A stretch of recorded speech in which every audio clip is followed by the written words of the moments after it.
Alright guys, welcome back to these small little Rhino tutorials to help you all out with getting adjusted at learning Rhino. And today we're gonna go over 3D objects. So let's double click out of my top view, double click into my perspective. And a lot of the times with 3D objects, you're gonna be working in perspective. Once you start actually making drawings, you might want to go into top for front view, right view. But first, let's just start off with perspective. Obviously, I have my grid snap on, and I want to grab just a box. So just grab this box, go to this corner, and there you go. That's how you make a box. Now, to be able to actually see it, this is in wireframe view. You want to go to shaded, and then you can see all four sides of the box. So, obviously, this isn't the only way you can make a box. You can also make an diagonal box. So, such as like that, this, and like that. You can also make a box with 3 points. Similar to how you can do the rectangle with 3 points or with two lines. Here you can go, let's say I want to make it 4 by 8 by 4.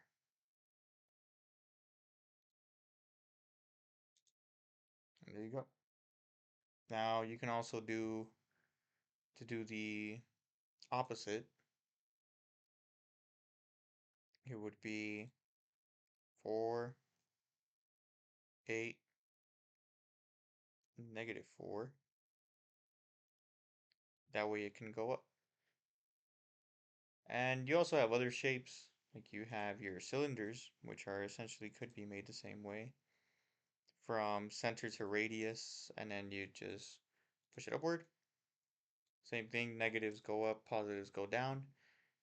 And you also have your spheres, so you can make just a big ball. I personally don't use spheres too often. A lot of the times, you'll use boxes and then you'll manipulate the boxes in different ways, which I will go into in a different video. For now, we're just going over very basic things, such as how to make the 3D objects actually. You have your ellipsoid, which is an ellipsis in 3D, which is basically just, let's say, grab that, grab that, grab that, grab that. There you go. And you have your cone, which is same thing, just grab that, and then you can choose to go up, and there you have a cone. And then you also have pyramids, so you can do this, pentagon, there you go. You have a sharp pyramid instead of a cone. You also have truncated pyramids, truncated cone, essentially like very similar things. You can go up and then stretch out, stretch in, and you have a flat top cone. And it works the same way with the truncated pyramid, where you can make big old pyramid, do that, and then even bigger top, and then you have something like that.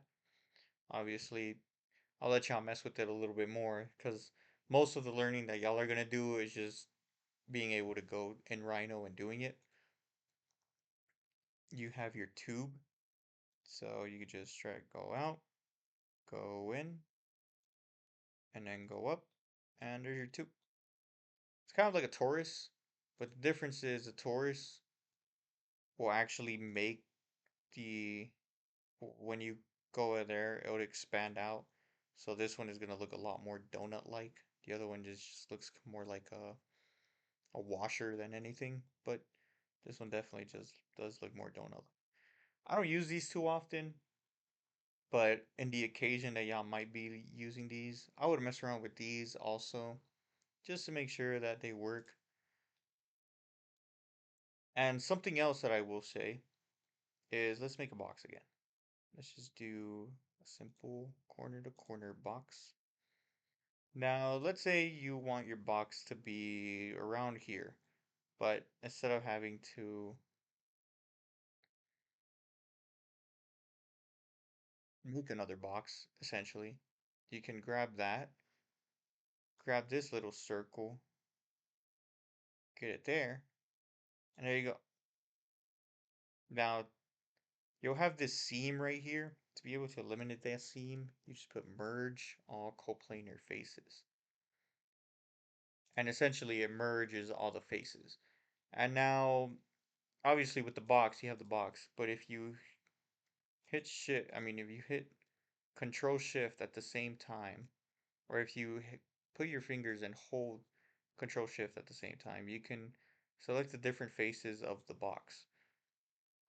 And even the edges, the points, basically everything that makes the 3D object.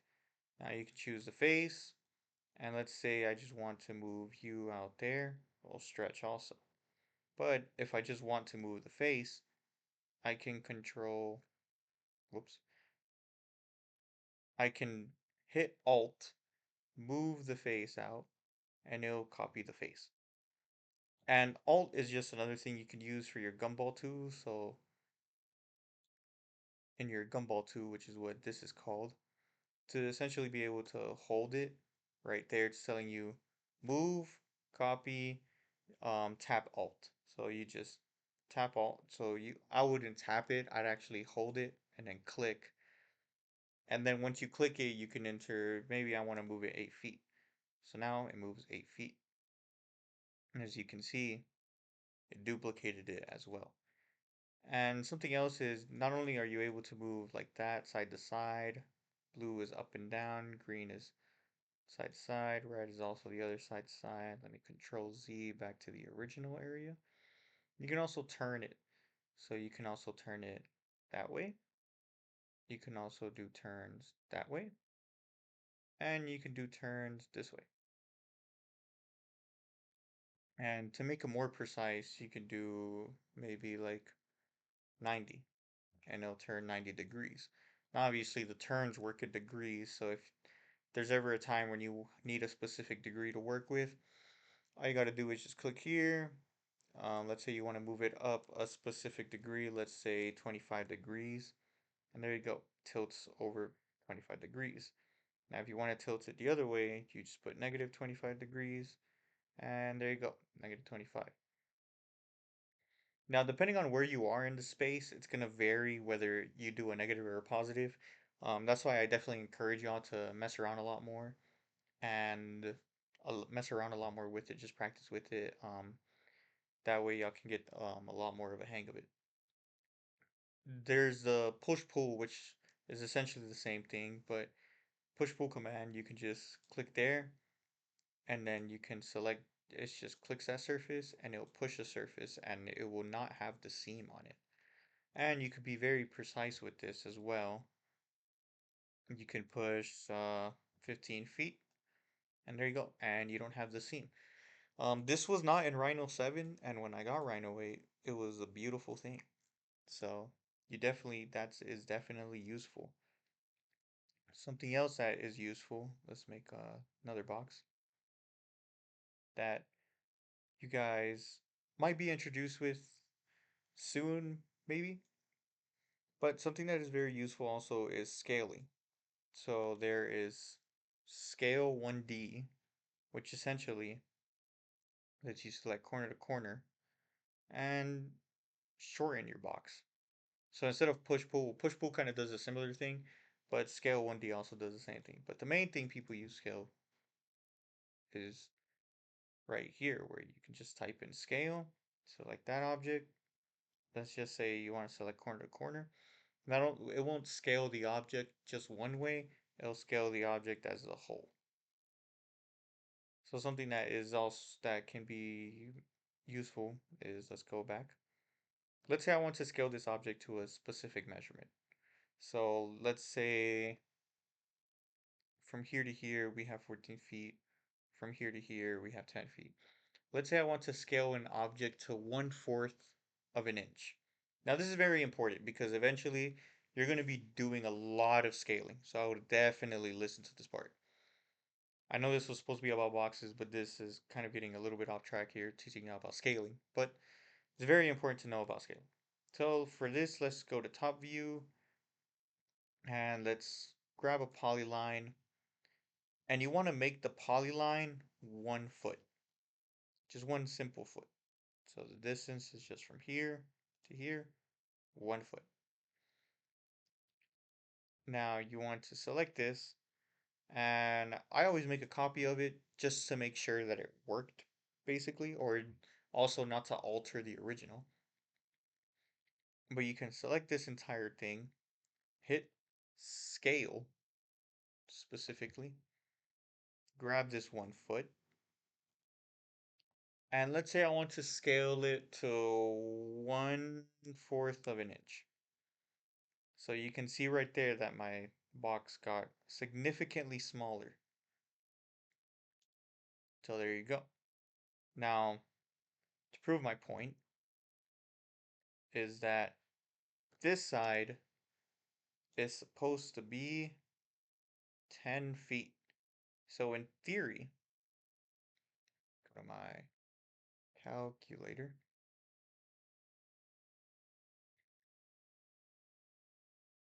In theory, the other side should be 2.5 inches, given that I scaled it down to 1/4 of an inch. So let's try that out. Distance. Let's click out here. Let's do the distance from here to here. Now obviously it's going to give you this weird number. Essentially, it adds up to 2.5 inches. Now obviously you can also change, go to properties, and change it to inches. Now when you do this while you're working and you hit OK, it's going to give you this option. Now, if you change the unit system only, a 1 foot box will become a 1 inch box.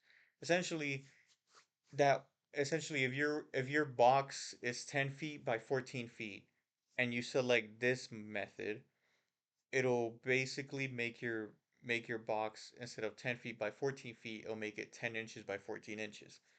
Now, usually you don't really want that because you want to still keep on working in real scale but be able to see the other smaller box.